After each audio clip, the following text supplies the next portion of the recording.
Markets move fast. And so should your portfolio. Expert insights, real-time stock picks. Do I buy Ola? Should I hold CDSL for the long term? Buy, sell or hold. The answers you need, straight from the experts. Callers from India and across the world. Connect live, ask, decide and invest wisely. Your portfolio, your future. Ask Profit.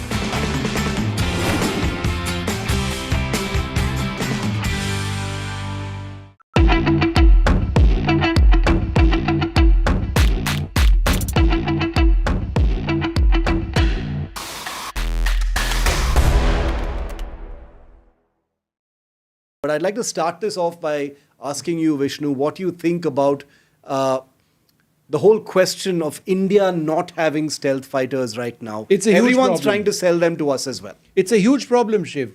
Let's face it, in as much as we love the Rafale aircraft and the Indian Air Force is completely vouching for it, perhaps they'd like more than 100 more. The Indian Navy has just gotten into an order for 26 Rafale M aircraft. There is a generation gap between the Rafale and the stealth. There is a good reason why a stealth platform is called a 5th generation aircraft and a Rafale is a 4th or 4.5 generation aircraft, and that is low observability. So in as much as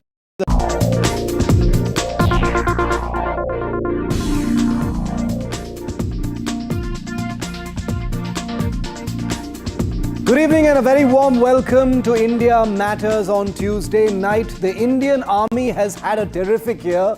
The Indian Army was a huge part of Operation Sindoor, and the Indian Army, remember, has always said we will fight with what we have. But today on India Matters, we're starting with some very good news that comes as a big relief for the Indian Army. A game-changing weapon has just been delivered.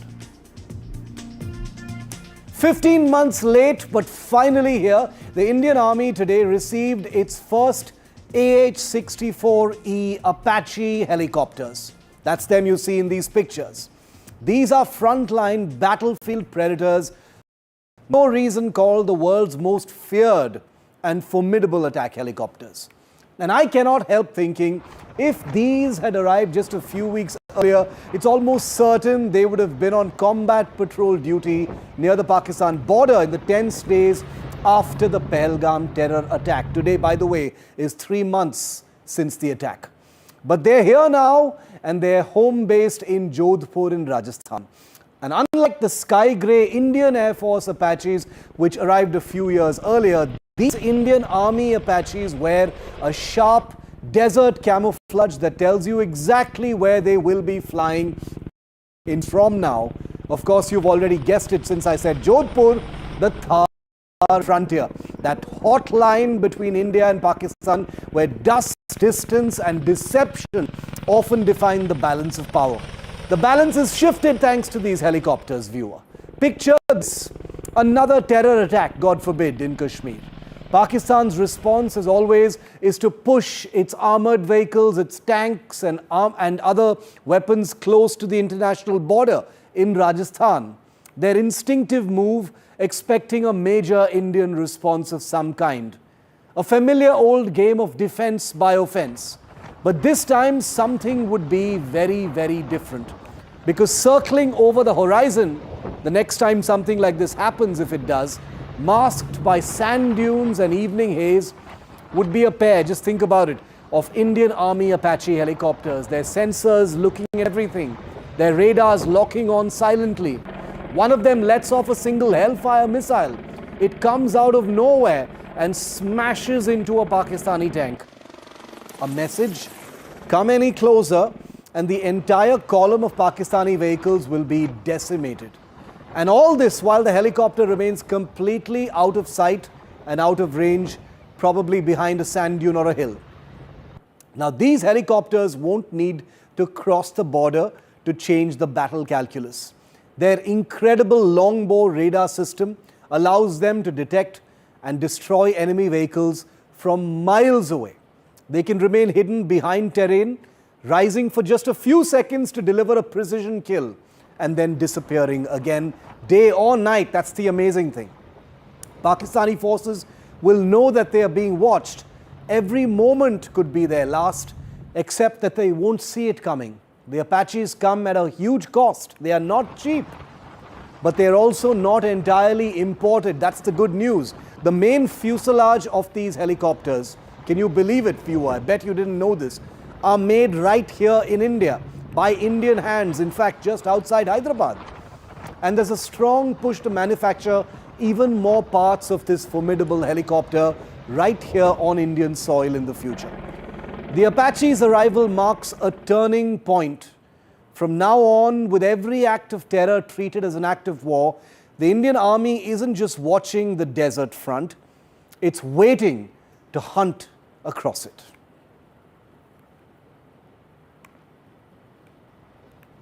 Let me show you what weapons are there currently on the Apache that the Indian Army is now getting. It's an incredible arsenal of weapons for virtually every kind of mission.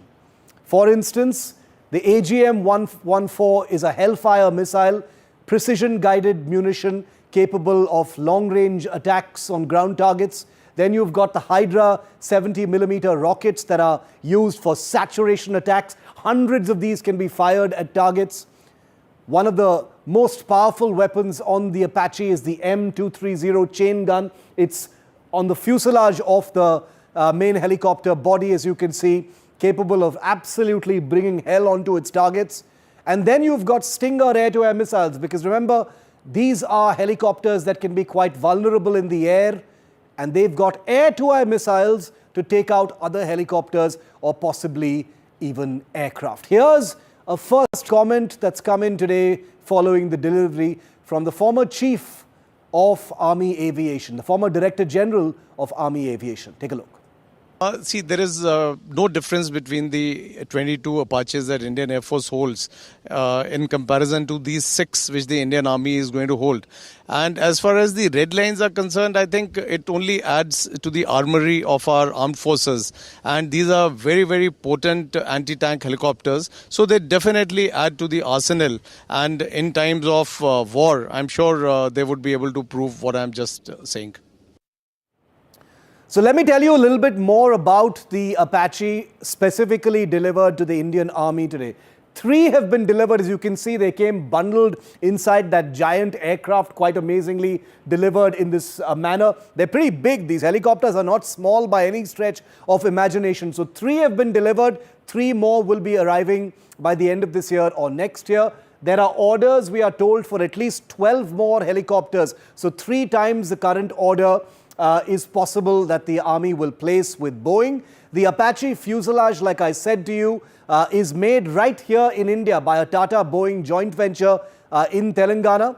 The Army plans to integrate Indian weapons on the Apache helicopter. It's very keen to have some Indian weapons as well. And like I told you right at the beginning of this show, there are plans, since this aircraft is going to be based in Jodhpur, it is only presumable that it will be on duty, combat patrol duty near the Pakistan border. These Indian attack helicopters join a fleet of other attack helicopters that are currently in service. So let me just show you a few of them. The Mi-35 is a Soviet-era heavy attack helicopter that's currently in service with the Indian Air Force. That's the Tipnis Grey, as they call it, of aircraft with the Indian Air Force. The other attack helicopter available in large numbers with both the Army and the Air Force is the Hindustan Aeronautics Rudra, which is a version of the recognizable Dhruv helicopter. The newest attack helicopter is the Prachand light combat helicopter, which is there in small numbers with the Army and the Air Force. An order for 156 has recently been placed, so this is going to be a mainstay. And then you now have the AH-64E Apache, built by Boeing. It's an American helicopter, already in service. In fact, this is an Indian Air Force Apache, and now you've seen the beautiful camo, desert camo brown helicopters that have just joined the Indian Army. Let's get a sense from some experts who've flown combat helicopters during their careers to give us a sense of how big and how important a day today is. Air Commodore B.S. Sivach is Director General Aviation Safety India. Air Vice Marshal Anil Tiwari is a former helicopter pilot. Welcome to the both of you. Air Vice Marshal Tiwari, I'd like to come to you first. The Apaches have been in Indian Air Force service for a few years now. Our pilots have gotten some good quality experience with them. I remember they arrived just around the time the standoff with China was taking place. So they were, they did get a chance to be deployed on the combat frontiers of Ladakh, etc. How big a day is this for the Indian Army? They've been waiting quite a while for them. Good evening to you and to your viewers and to all my country fellows. It's a very big day for the Army. Like you told, the helicopters, Apache helicopters have already come into Air Force. They are saying better late than never. Yeah. We have been waiting for these for a very long time. I can tell you the first trials of these Apache helicopters were done, high altitude trials were done in 2009-10. And the first ones which came to Air Force was 2019, end of 2019. And I can tell you with confidence, the Air Force is totally operational on this aspect. All the 22 aircraft, the pilots, they already 2 or 3 turnarounds have taken place. 2, 3 COs have turned around. So the Air Force is fully operational and fully geared up to use these helicopters in any which way the country wants us or the Air Force wants us to. Whether it is high altitude, the desert, the jungle, these aircrafts are formidable. I can tell you with all the confidence, they are just too good. They are incredible helicopters. They look amazing. They have perhaps the most experience in terms of combat in the world, barring maybe the Mi-35, which has seen a lot of combat or equal amount of combat. Air Commodore Sivaj, from a warfighter's perspective, how does a helicopter like the Apache change the game for the Indian Army? These helicopters are going to be based in Jodhpur, so we can guess that the Pakistan border is going to be its playground. These gunships have been in use. We already had MiG-24, Mi-35. Yeah. And of course, now we have, with the Air Force, we already had this particular Apache helicopter. It is one of the most formidable weapon platform and very sophisticated, very modern. It has got very, great arsenal of the weapon systems and very, very accurate target acquisition and target firing systems. So it is the best helicopter in the world. And Indian Air Force has been operating this. And now we have got it for the Indian Army also. At present, only 3 have come, 3 more will come, and then, but it's taking actually a very long time. It is only delayed by a couple of months. And I hope the rest of the helicopters are delivered at the earliest, at least by the end of this year. So I definitely need these helicopters. We have got 2 very major enemies surrounding us, and we have to confront them. And for that, particularly Pakistan is not going to change. Pakistan will continue to be hostile and continue to create problems for us. So we have to have a very formidable weapon system with the Army, with the Air Force. And these helicopters will be integral to Army. Yeah. Now, it should not be misunderstood that the Air Force Apache are not integral. Now it is all this jointmanship. So whether it's with the Army or Air Force or Navy, all are fighting for the country.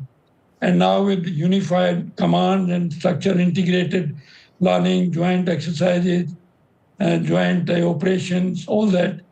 So they have much better understanding among 3 services.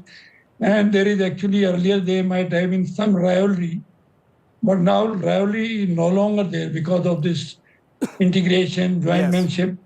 And these helicopters have proved their mettle even at high altitudes. Absolutely. But they are more suitable in the plains and particularly in the Rajasthan sector, Rajasthan border, and of course Punjab border. They can be of great help in annihilating the enemy armor. They are basically our Very, very armor true. busters. In fact, these Apaches that have come in for the Indian Army, forgive me for having a preference for the color scheme on these helicopters. I prefer while I love the Air Force livery, I think the Army livery looks absolutely terrific. It's very befitting, the desert terrain. Obviously, this paint scheme is not someone's personal choice. It's very much a part of the operational profile and where these helicopters will be deployed. So the grey on the tipness grey of the Air Force helicopters, suits the higher altitudes and being able to fly at a slightly higher altitude perhaps. These ones are going to be operating in the sandy desert terrains. Air Vice Marshal Tiwari, give us a sense of what a helicopter like this in the air does to, ground forces on the other side. How does it change their thinking? What kind of threat is it to tanks and armored vehicles on the other side? Because the Apache is a helicopter that most warfighters know is extremely feared. If an Apache is in the air, then you're vulnerable. If you're in a tank, if you're in an armored vehicle, if you're in a vehicular column, you are very vulnerable even if you can't see this helicopter. Yeah. The Shiv, main thing is that when you're fighting an enemy, who shoots first? Yeah. Who is able to detect first? And who is able to have a direct hit first? And in all these aspects, this helicopter stands out.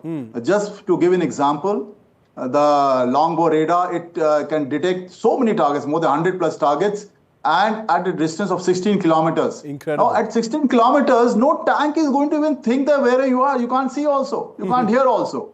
And these firing can be done from 8 kilometers. So the Hellfire missile, 8 kilometers. The guns, the 30 guns which you are talking about, it can fire from 4 kilometers, 4.2 kilometers. Now the tanks at 4.2 kilometers, for them, it is too far off. Yeah. So these helicopters are safe, these helicopters are going to be accurate, and these helicopters are going to be lethal, whether it is a desert, whether it's a jungle terrain, or whether it's high altitude. Just for your information, though it's not a very secretive thing, we have been firing at ranges of altitude of 15,000 feet also, which we have not been doing earlier. So you can imagine, even if a target like in Kargil, at 15,000 feet, we would have utilized this helicopter like anything. And the ranges, it 4.5, 5 hours you can fly. Yeah. These helicopters have got hot refueling. They don't need not switch off. So the turnaround time changes. So in a period of 24 hours, where earlier a helicopter might have done 3 or 4 sorties, this will do much more sorties. The turnaround is faster. Yeah. So you are able to send your machine, you are able to send your armament into the battlefield at a shorter notice and much more number of times. That is the advantage. That is the lethality that it has. And that is what the enemy should be afraid of. So I'm very proud Indian, though I didn't get a chance. I would have loved to fly these helicopters. But though they did their trials in high altitude during my time when I was commanding Leh, and I have got a chance to sit down in them. Yeah. It's very lethal. I'm really proud my country has got these helicopters, and now the army is going to operate them. And it will be a lethal force in each and every aspect. And the safety factor is also there. Yes. See, the helicopter it's in the battlefield. The other aspect which comes up first is that you should be able to fire the enemy first before he realizes it. And second thing, if you are fired upon, you should be able to save yourself. Correct. Now it has it has got a missile approach warning system, it has got a CMDS, it has got a RWR. So everything it has got for its safety. And one particular thing which I must tell you, like it can carry 1,200 rounds of this 30 guns. Yeah. 1,200 rounds. And just to give a comparison to you, BMP carries just 500. Yeah. So you see the difference? However, because they want a longer range, sometimes they put the fuel tank, etc. So they generally carry 300 plus. But in actuality, they remove the fuel tank, they can carry that many more rounds. So when you compare with the BM, just comparison is not for any other thing, just to make people understand that what is the lethality of this aircraft, how dangerous this aircraft is. Absolutely. And it has proved its worth in so many wars. And I'm sure God forbid anybody tries anything against us, it will again prove its worth. I'm very sure about my pilots in the Indian Air Force, and very soon the Indian Army also, the pilots will be ready to take on any task. And we wish the Jodhpur squadron happy hunting, happy landings, safe operations always. Thank you very much to both of you gentlemen for joining me on this momentous day for the Indian Army. Always a good day when new assets are joining the armed forces, and I hope we've been able to draw a very clear picture of what this amazing helicopter is going to do for the Indian Army. And from a very, very formidable helicopter to an aircraft that definitely belongs in a museum. Thankfully, the good news here too is the Indian Air Force actually agrees. Well, it is the Indian Air Force fighter that everyone has heard of, and I'm sure you've already guessed the name, the MiG-21. And the reason you're hearing about them tonight, is that 62 years after they first entered service with the Indian Air Force, the last of the Indian Air Force's Soviet-era MiG-21 fighters finally have a firm retirement date. That's right, come September, the last of the Indian Air Force's MiG-21s will stand down for good. The final two squadrons, around 36 aircraft in all, will be grounded forever. These are, of course, not the same jets that flew into Indian skies way back in 1963. They've been upgraded and modernized multiple times. Hundreds upon hundreds were even built here by Hindustan Aeronautics Limited. But make no mistake, this is the final curtain for a fighter that has been the longest serving and most controversial workhorse in Indian military aviation. Now, the MiG-21 is a polarizing aircraft, and you know what I mean in the public eye. It is often associated with crashes and loss. In the Indian Air Force, it is seen as a tough, agile machine that gave more than it ever really got credit for. Pilots who fly it and flew it swear by its speed, its handling, and its raw power. Yet it's impossible to talk about the MiG-21 without talking about its roller coaster history in the Indian imagination. MiG-21s arrived in India a couple of years before the 1965 war, but the combat missions in that war were overwhelmingly handled by other Indian Air Force jets like the Hunters and the Nats. The MiG-21 first captured big media headlines in the 1971 war when it bombed Pakistani air bases in the west and the east, helping script that amazing Indian victory in the 1971 war. It became a headline fixture again during the Kargil War in 1999, when MiG-21s, were part of the combat missions in the high Himalayas. But its darker moments were never too far away, and that's probably how you know this aircraft best, unfortunately. In 2001, the tragic crash of a MiG-21 flown by Flight Lieutenant Abhijit Gadgil and the powerful public campaign launched by his mother Kavita Gadgil drew national attention to the aging fighter's safety record. This was 24 years ago. Then came a pop culture revival in 2006. Rang De Basanti brought the MiG-21 into the mainstream, tying its dangers into a wider narrative of political apathy and youth rebellion. The jet became a symbol once again, this time of sacrifice, patriotism, and a call for change. And then in 2019, the MiG-21 returned to the headlines when Wing Commander Abhinandan Vartaman shot down a Pakistani F-16 before being shot down himself and taken prisoner, only to be returned a day later. The MiG-29 had delivered an astonishing kill against a superior jet and lit a fire under every conversation on air power capability and legacy. So yes, the MiG-21's journey has swung wildly, viewer. From glory to grief, from front lines to films, it has lived many, many lives, and now it's finally time for it to go. Whatever your opinion of this jet, nobody will argue with the fact that it is a good thing there's finally an end date to the MiG-21's long, turbulent, but unforgettable service. Okay, now let me tell you a little bit about the MiG-21's journey in the Indian Air Force. It started, can you imagine, 62 years ago in 1963. That's when it entered in a trial way with the Indian Air Force.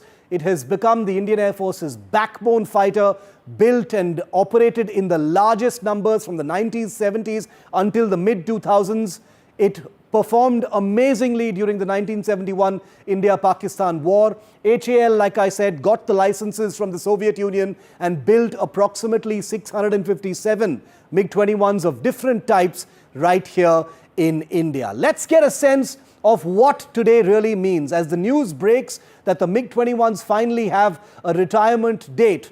Let's hear from two MiG-21 veterans what today means, how they feel, are there mixed feelings, and how a public that has seen the MiG-21 from very, very different and polarizing prisms should navigate this big headline. Air Marshal Dilip Patnaik is a well-known Indian Air Force veteran. He's been an Air Officer Commanding-in-Chief. Air Marshal Sanjeev Kapoor, you've seen him often here on NDTV. He's a former Director General for Inspection and Flight Safety, also a veteran pilot. Both have flown the MiG-21 extensively. Air Marshal Patnaik, I'd like to come to you first. Your sentiment, sir, of the MiG-21 finally retiring 62 years after it first flew in Indian colors. Okay, to start with, when you use the words like finally it is going, doesn't augur well as far as a MiG lover is concerned. Yeah. My time people, about 70% of us have flown the MiG-21, and I can say that each and everyone swears by its capabilities. Yeah. And it had its own roles, it had its own capabilities, and those capabilities were utilized the way it was expected. As far as its phasing out is concerned, I would put it this way that it's not finally it is going not because of anything, but because of the fact that in the current circumstances, the threat perception which is there, both from the east, the west as well as the north, these don't stand much of a chance as far as their prevailing fighters are concerned. So keeping that in mind, I know 62 years are over, but I'll be very frank and honest. I have flown 1,265 hours, close to about 2,000 sorties. Yeah. And I have also flown the Mirage 2000, which is about 40 years ahead of the MiG-21. Yeah. It's a question of whether it is good for the country. I would say yes, now that it is being phased out.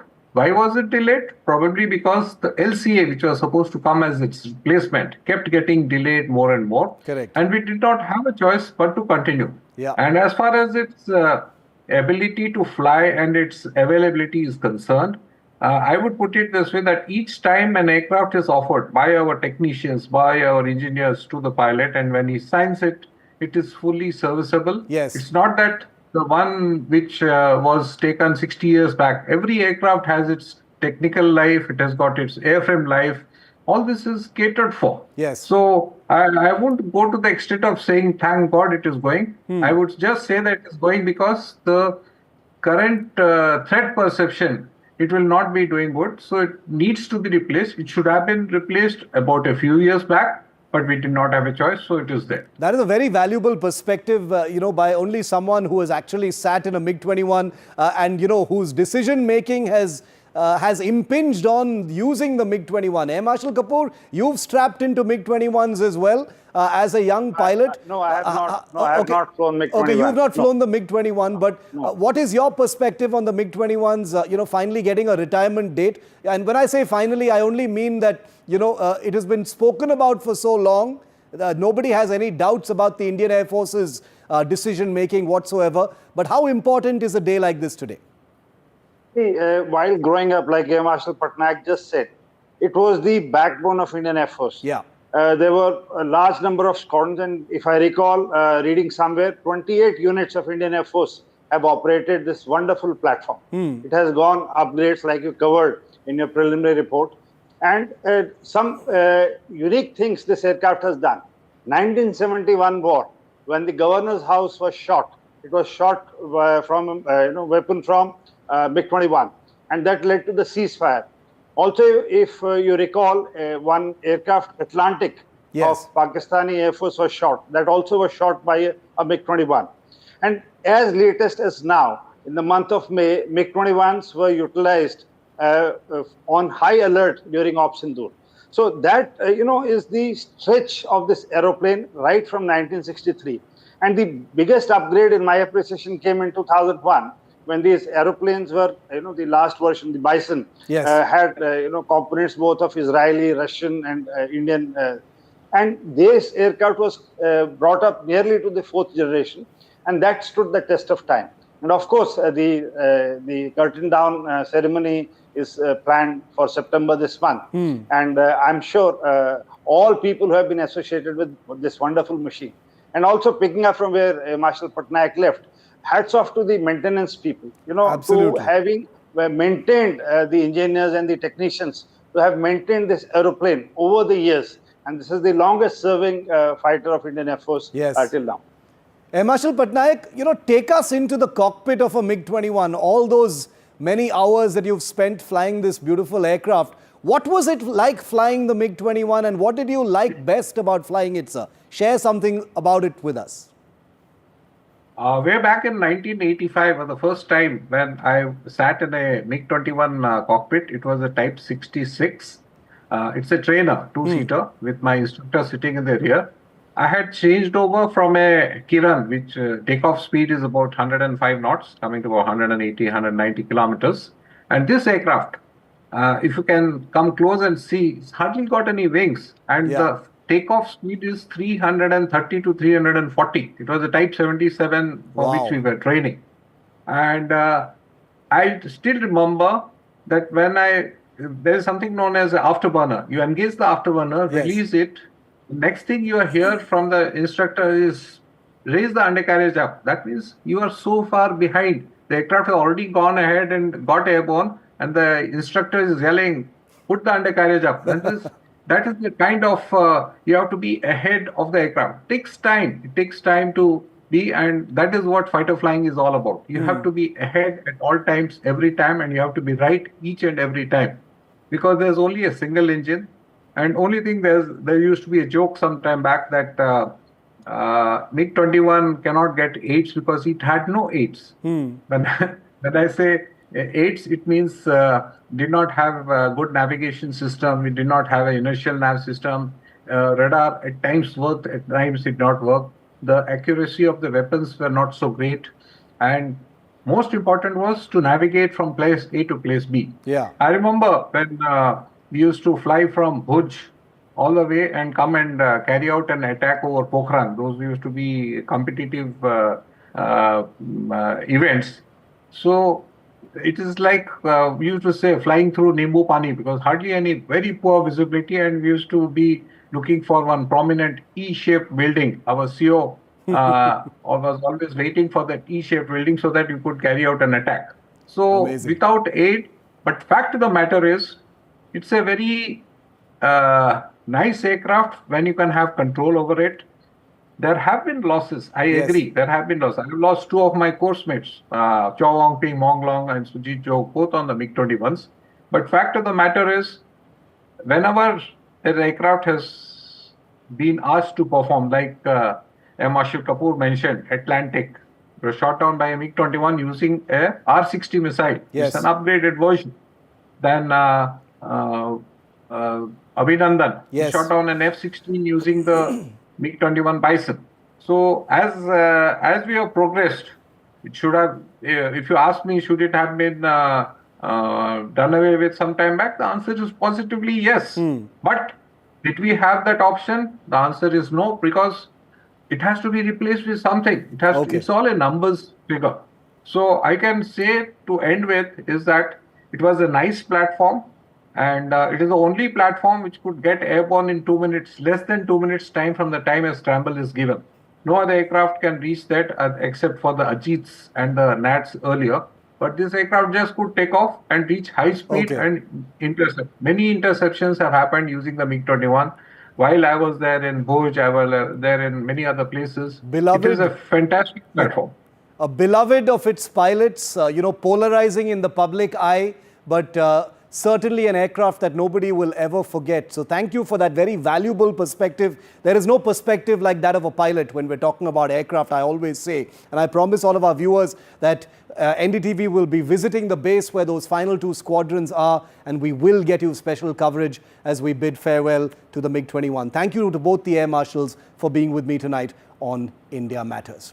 Very quick break. On the other side, we're switching focus from the military to one of India's biggest scams that the Enforcement Directorate is looking at, the big betting app scam, and it involves some big names under the scanner. We'll tell you about that next.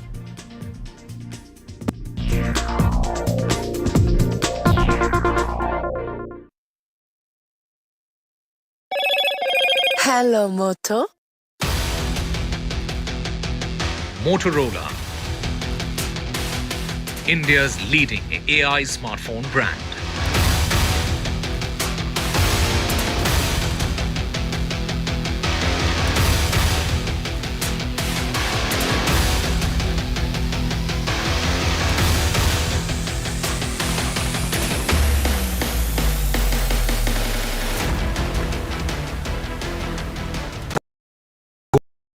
Finessa Windows, beautiful and durable designs. Installation से maintenance की life long customer service. आपके घर में फिनेस्टा नहीं है तो call कीजिए। Find Finer Finesta. Vanakkam Tamil Nadu. Now the battle for Tamil Nadu 2026 is open now. After Chief Minister Stalin rolls up his sleeves and Vijay steps in as a star challenger. This is a mass gathering, not for cash. Meanwhile, a former Chief Minister, Edapadi Palanisamy, begins his fight back. The big comeback campaign by EPS has well and truly begun. These are all the ultimate players, and this is going to be the ultimate test.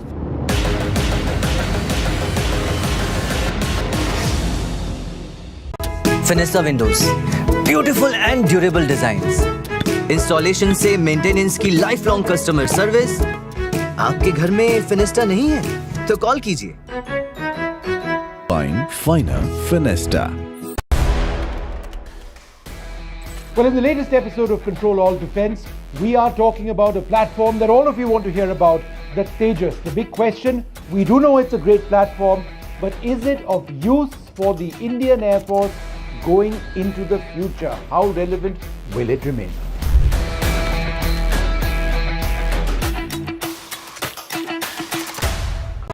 Finessa Windows, beautiful and durable designs. Installation से maintenance की life long customer service. आपके घर में फिनेस्टा नहीं है तो call कीजिए। Find Finer Finesta.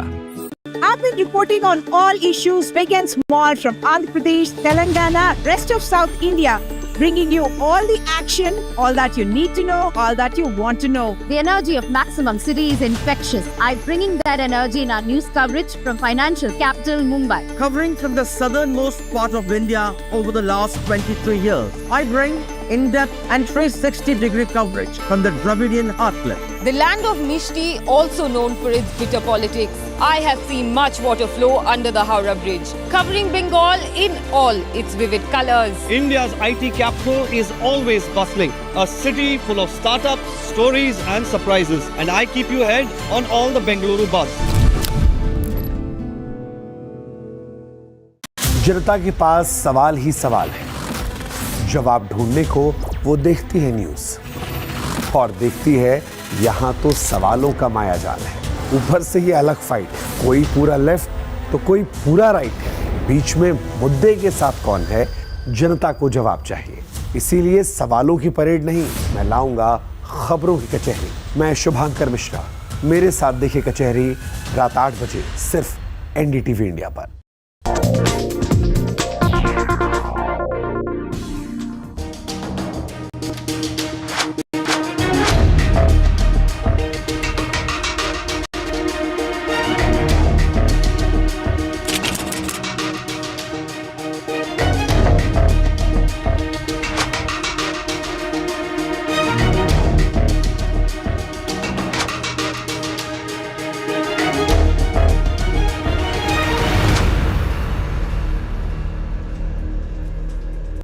big betting app scam has become one of the biggest investigations by the Enforcement Directorate, with heat directed at Tollywood and tech companies. We've got some breaking news now coming in a day before superstar actor Rana Daggubati is summoned to appear before the Enforcement Directorate. Now we're hearing that Google and Meta, some of the biggest tech companies in the world, have been summoned on the 28th of July.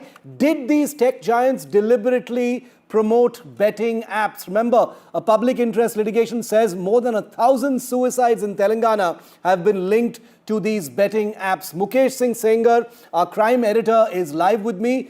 Mukesh, क्या कुछ action लिया जा सकता है ये tech companies के खिलाफ? अभी तो हमको पता चल गया है कि राणा डग्गुबाती और कुछ टॉलीवुड स्टार्स को समन किया गया है. इन टेक कंपनीज के खिलाफ भी एक्शन लिया जा सकता है? देखिए, बिल्कुल जो बैटिंग एप्स हैं उनके जरिए जो चीटिंग हो रही है उसको सरकार और एजेंसियां काफी गंभीरता से ले रही हैं. उसकी वजह यह है कि इन बैटिंग एप्स के चलते करोड़ों की संख्या में जो यूथ हैं अलग अलग स्टेट में, वो बड़े पैमाने पर इस पर पैसा लगा रहे हैं. स्कूलों की जो फीस होती है वो भी बैटिंग ऐप पे लगा देते हैं, और जो पैसे घर से पैसे चोरी करते हैं वो भी लगाते हैं. जो उनके पास पैसा होता है वो भी इन एप्स में लगाते हैं. तो एक तरह की ये गैम्बलिंग है, और ये देखने में आ रहा है कि बड़े पैमाने पर जो यूथ हैं वो इसका शिकार हो रहे हैं, क्योंकि इन बैटिंग एप्स के जो मास्टरमाइंड हैं वो विदेश में बैठे हुए हैं, और ये जो यूथ हैं उनको ये लालच देते हैं कि वो पैसा लगाएं और बहुत जल्दी ही उनका पैसा जो है डबल हो जाएगा या एक दिन में 5,000 रुपए मिल जाएंगे. इस तरह का लालच देते हैं. और सबसे बड़ी बात यह है कि जो ये बैटिंग एप्स हैं, कई सारे बैटिंग एप्स हैं, इनको प्रमोट करने वाले जो बड़े सेलिब्रिटीज हैं, स्टार्स हैं, वो उनको प्रमोट करते हैं, और ऐसे में जो यूथ है वो उनको रोल मॉडल मानते हैं, और कई यूथ जो है वो आकर सुसाइड भी कर लेते हैं. तो अब इन पर जो सरकार है वो कार्रवाई कर रही है, ईडी कार्रवाई कर रही है. इनको बुलाया गया है पूछताछ के लिए, और मनी लॉन्ड्रिंग के तहत ये जांच हो रही है. इसमें कई टॉलीवुड के एक्टर एक्ट्रेस हैं, इसके अलावा कुछ बॉलीवुड के लोग हैं और कुछ क्रिकेटर्स हैं जो इन ऐप्स को प्रमोट कर रहे हैं. तो इनके खिलाफ जो ईडी है वो एक्शन लेने वाली है. So the action could go beyond Tollywood. Mukesh, dhanyawad. Thank you very much for speaking to us and giving us that big breaking story. Remember, the Enforcement Directorate has summoned some of the biggest stars from Tollywood. Prakash Raj, Lakshmi Manchu, Vivek Deverakonda and Rana Daggubati will be appearing before the ED tomorrow, either in person or through his lawyers. Take a look at this report.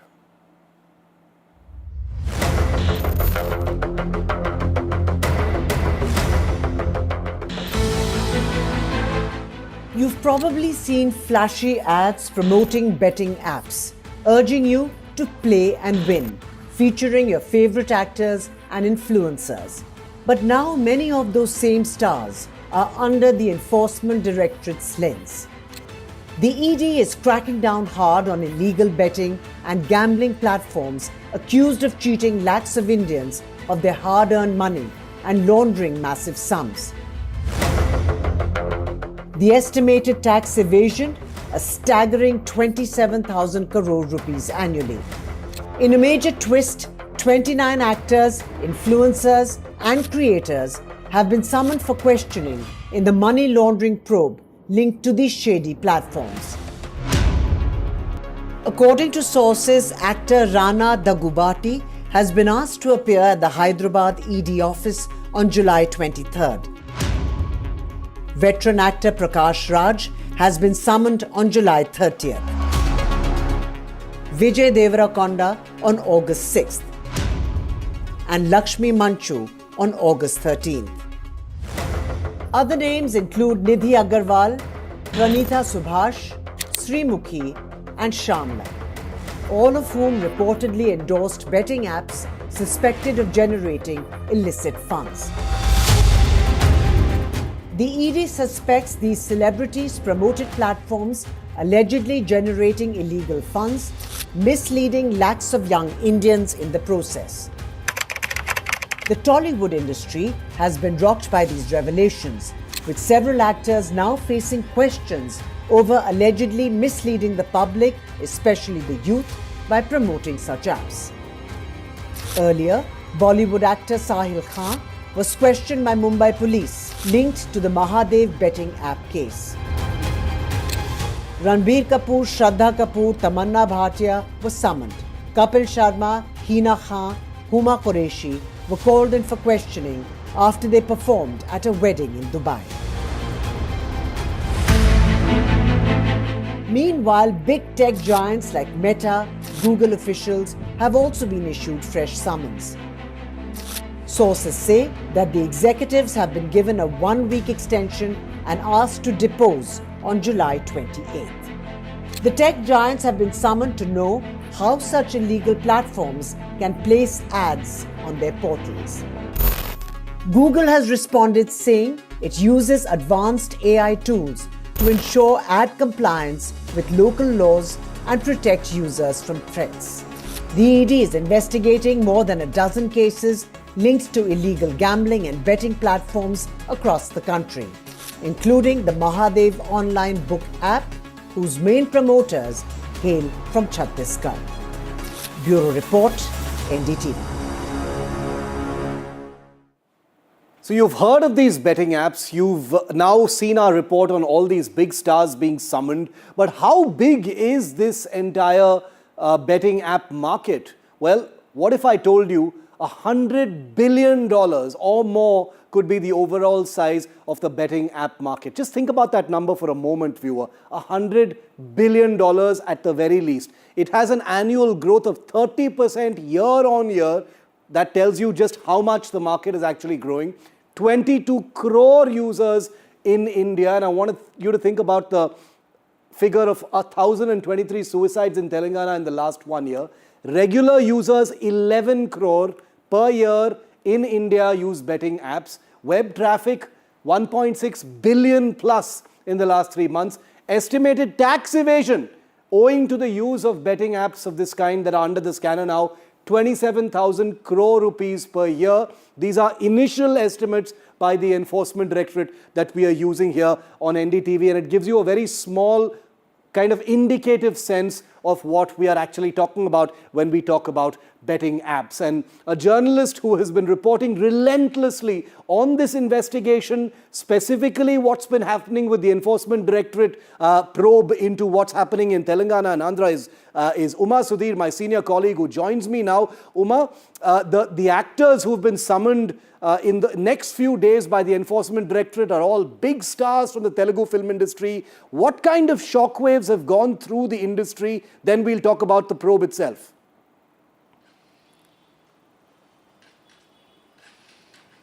Big stars being named by both the Telangana police as well as the Enforcement Directorate in specific context of endorsing these kind of illegal betting apps, I think is sending out the very right message to all the celebrities, the spectrum of influencers in the social media as well, that this is not something that they should be associating themselves with. The figures that you mentioned suggest that 1 in every 10 Indians is actually on the illegal betting app and losing money on it. And I've been speaking to the CID chief here, who in fact is heading this kind of a special investigation team which was constituted by the Telangana government, and I'm told that they are working very closely with the Enforcement Directorate as well, because they want to look at not just the financial transactions as far as the sponsorship deals or the money promotional deals are concerned, but also of course about the ad revenue that is coming out of it. And the chief was in fact telling me that most of these people who are losing money on it actually think they are losing money because they didn't play the game well,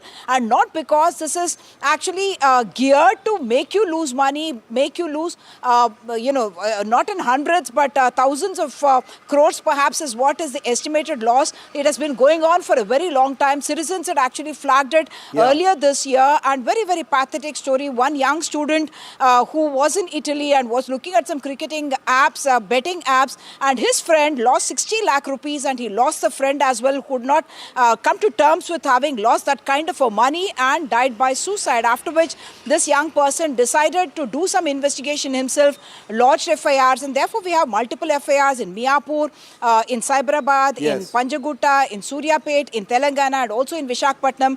After which, in fact, the Enforcement Directorate decided to use the material coming out of this for this Enforcement Directorate crackdown on all these online betting apps.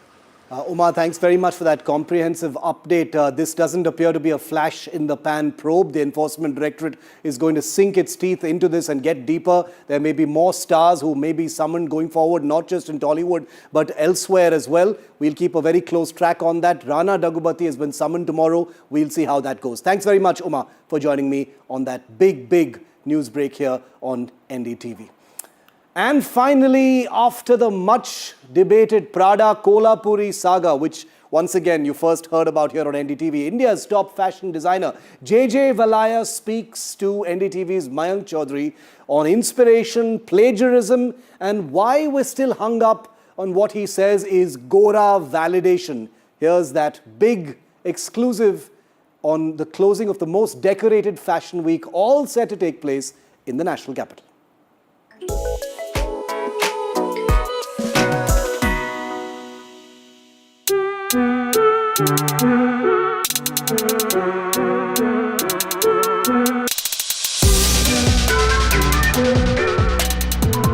Favorite city? Oh, I love Delhi.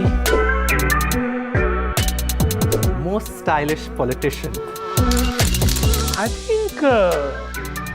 think Mr. Scindia does a good job. Thank you for speaking to NDTV. Always a pleasure. So my first question to you, sir, is you are no stranger to opulent fashion presentations, and with India Couture Week right around the corner, what can we expect? How will this presentation be different from your previous ones? I'm trying to understand why people say that, how will it be different? Because, I remember Hussain, M.F. Hussain. Yes. And he spent a lifetime painting horses. Yeah. And they just kept getting better and wilder and more fun. So I think that's about it. I think it's evolution. Every good luxury brand evolves. And within that evolution lie many surprises. And so this time around also we'll be throwing in some interesting surprises and just focusing on creating and pushing ourselves to go to an even higher level. So, sir, your work is heavily rich in impeccable artisanship and craft, I must say. And recently, with the whole Prada versus Kolhapuri artisan debate, how do you see this? Where do you stand? And also this whole conversation about cultural appropriation and cultural appreciation. What's your take on it? See, my personal opinion on anything other than plagiarism, which is absolutely not okay. But other than that, I think if somebody can get inspired by something which has its own sort of creative language and create something and create a sort of statement which highlights that thing even more, rather than sort of let it kind of disappear in time, then you're probably doing a service of sorts. Right. So, of course, with all acknowledgements and everything, that's mandatory. Quality will always go for something that he knows will stand the test of time. And the person who's buying fakes is not your market. It's very simple. So there's no threat as such? I don't think so. Honestly, if at all, there may be a 5 to 10%, cheaters walking around. Have you come across any such incident? Oh yeah, all the time. It happens all the time and at various levels. And do levels. they get spooked out? Have you ever confronted them? Or just a pat on the back? We have a very famous pattern of ours called the shifting leaf chevron. Yes. It's a black and white pattern. And on a monthly basis, we send out close to 10 to 15 legal notices to people all over, including some really well-known brands who are just ripping it off. I went to a garment store the other day and he had thousands of it lying. And I'm like, do you know that you're copying this? I said to you, aap mujhe prove kar do. Well, it's a patent pattern of ours. I said, here's the proof. He said, I will remove all of them. And he did, he honored his word.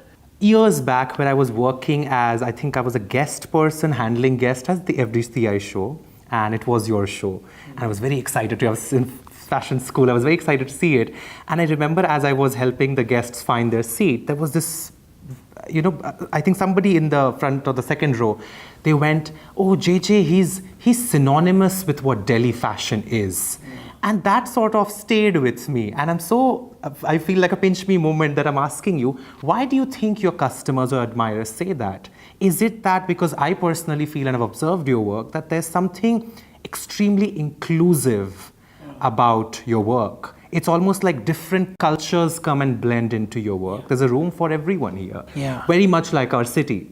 Why do you think they say Delhi designer J.J. Valaya? I have no idea. Actually, it's an interesting question, but I suppose they say it because that's where we're located. I mean, they would always say Bombay designer Manish Malhotra, Calcutta designer Sabyasachi. Yeah. So we're the Delhi designers. To be the last word in fashion in India. You know, Delhi designers were just ruling the roost. Bombay was very slow, Calcutta didn't exist. I'm talking about that kind of a time. Yeah. Cut to now, both Delhi and Bombay have a very strong lot of designers. And Calcutta, of course, has its own. Bangalore has their own. Hyderabad has their own. But my point is that I don't know why we think cities.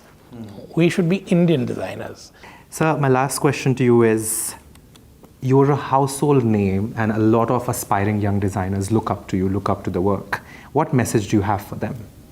Oh, several. I think I love that.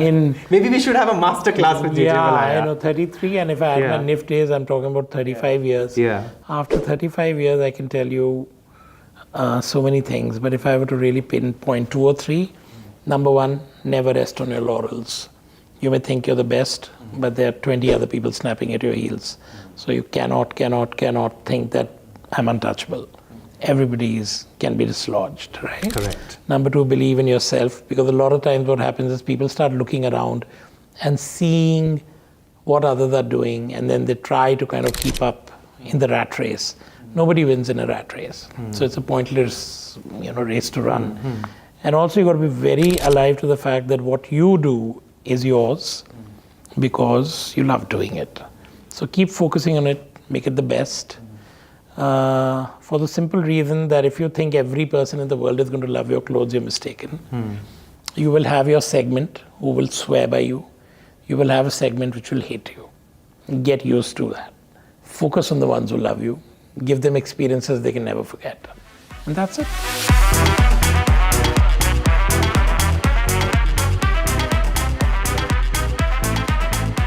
Favorite city? Oh, I love Delhi. It is absolutely wonderful. Yeah. I also like Italy as a country. But city, I guess, the heart beats in India. Most stylish politician? I think Mr. Scindia does a good job. Okay. Because he's a royal, so he has an innate sense of style. I'd say in terms of dressing, he does a good job. One historical figure you'd like to dress? I mean, I wish I'd met Marilyn Monroe. That would have been fun. Fabulous. Favorite craft? Anything that is done by hand painstakingly. We've spent our life doing that. So if let's say if that is, okay, one piece you'd say you just like to describe which is close to you. I won't say favorite or special. Any piece but that then you actually good we stopped here. Yeah. This particular garment that you see. The menswear. Menswear. This guy. Yeah. This piece as is 14 years old. Oh wow. Designed 14 years ago? This particular piece is 14 years old. Wow. It is a legacy piece of ours. 14 years later also, everybody wants it. I'm just trying to give you a perspective. Yeah. And if we just go closer, I believe those are like... Everything is hand done. embroidered. Dream destination for a fashion show? Oh my God. Now you're really getting me.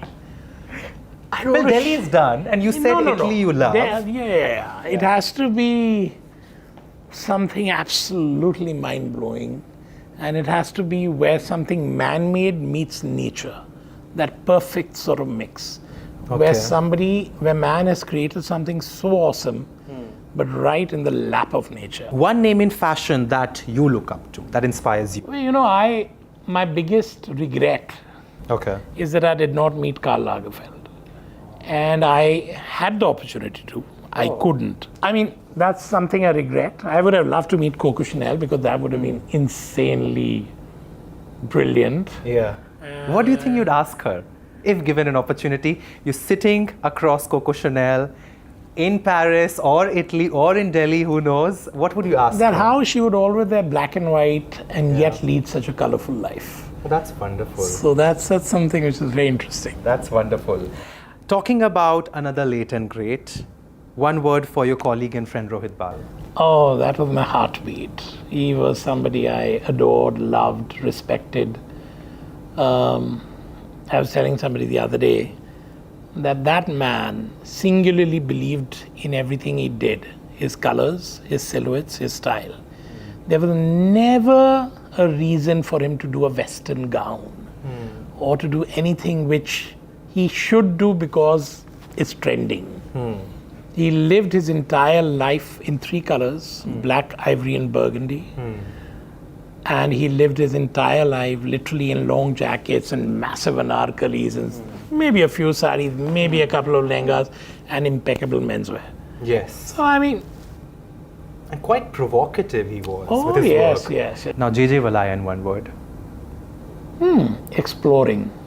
All the Exploring. time. Dot, dot, dot. That's it, exploring. That's it.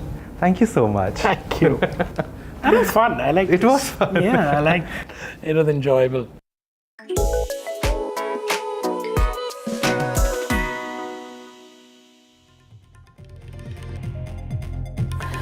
You're watching The Last Word and I'm Maria Shakil. Tonight, Delhi's power corridors are shaken by what many are calling DHE-XIT or Dexit, which is essentially about the exit of Vice President Jagdeep Dhankar.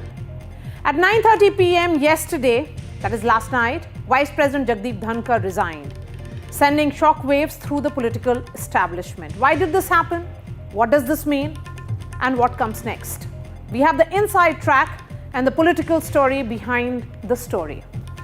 Remember, in December of 2024, that is just 6 months ago, the opposition had moved an impeachment motion against the vice president, a first of its kind in parliamentary history. The motion was, of course, rejected on technical grounds by the deputy chairman.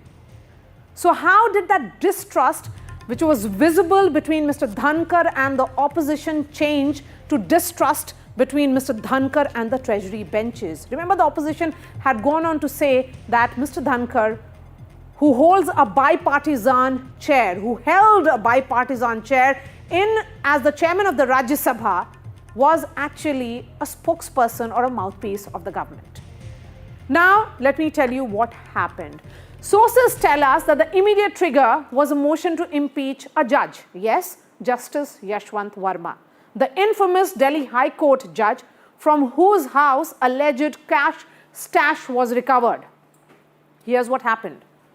Jagdeep Dhankar announced that opposition's motion to remove Justice Verma, and he did so in the Rajya Sabha. The problem is, how did he go ahead without informing the government or the Treasury benches?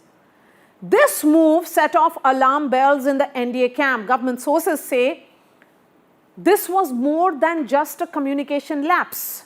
They argue that if Dhankar had told them, then NDA MPs themselves would have signed this motion. But Jagdeep Dhankar did not. And here's the most important part of this story. The government had its own plans. They wanted the motion to originate in the Lok Sabha, not in the Rajya Sabha. There's a difference. Lok Sabha is the house of the people or the house of the common. Rajya Sabha is the house of elders. For the government, Dhankar's announcement was seen as an act of defiance. Someone would say a red line was crossed. What followed was pure Delhi-style damage control. Top ministers rushing to meet the Prime Minister. Urgent meetings with allies were called. MPs were being briefed. The government scrambled to prepare its own motion against the judge, that is Justice Yashwant Verma. It collected signatures and then crucially spoke to Jagdeep Dhankar. That's when Mr. Dhankar read the writing on the wall and he resigned. So what happens now? The Constitution, remember, has no provision for an acting vice president. That means the Rajya Sabha will now be run by Deputy Chairperson Harivansh Narayan Singh. Harivansh Narayan Singh is also from the JDU, was the JDU nominee to this chair. He also had a meeting with President Draupadi Murmu earlier today. But here's the big question. When will India have a new vice president? There's no fixed deadline. Rules, in fact, say that vacancy should be filled as soon as possible, but politics certainly will decide that timeline. And how is the vice president elected? Here's a quick explainer. The Election Commission issues a notification. The Electoral College consists of MPs from both the houses, which is in all 788 in all. They vote through a proportional representation system, and the voting is by secret ballot, which means it's not just maths, it's strategy, which is very clear. And let's go beyond the headlines. What does this mean overall? Remember, this is not just a resignation, it's a rupture, what we are seeing at the top of India's constitutional order. The vice president is not a ceremonial post. He is the chairperson of the Rajya Sabha, the upper house, and a key player in the legislative business or the legislative strategy. Jagdeep Dhankar's exit creates uncertainty for the government at a time when big ticket bills are lined up for the monsoon session and also for the winter session. Second, this reveals the tension between the highest constitutional officers and the government of the day. Dhankar was seen as a strong voice, sometimes critical, often assertive, though his open comments on judicial overreach went against the government strategy. That streak may have cost him the government's full trust. The judge impeachment episode seems to have been the last straw. Let's talk politics now. The election for a new vice president is not just about filling a vacancy, it's about control of the Rajya Sabha. With 2024 behind us, the NDA wants smooth legislative pathway for its reforms. The opposition will see this as an opportunity to ally its own MPs and test unity. Expect some intense backroom negotiations and don't rule out surprise candidates. And finally, history. We have seen some friction before. Remember Vice President Krishnakant during the Vajpayee era, or even Hamid Ansari's assertive tenure. But a vice president resigning midterm, this is rare, unprecedented. It tells us also about something deeper about the nature of power. So tonight the big question is, did Jagdeep Dhankar overplay his hand, and who will be the next vice president? Will he be a government's choice or a consensus candidate? What is clear is the battle for the upper house has just begun. Joining me on the show tonight, Supriya Shrinate is the national spokesperson of the Congress. We have KC Tyagi, former member of the Rajya Sabha and also senior JDU leader. Arvind Sawant is Lok Sabha MP of the Shiv Sena. He's joining us. K.N. Nehru is Lok Sabha MP of the DMK. Professor Vineet Singh is LJP spokesperson. Professor Sajjan Kumar is political analyst. KC Tyagi, as someone who has been very close to Mr. Dhankar, did he at any stage indicate about his tension, this tension which is now evident between him and the government?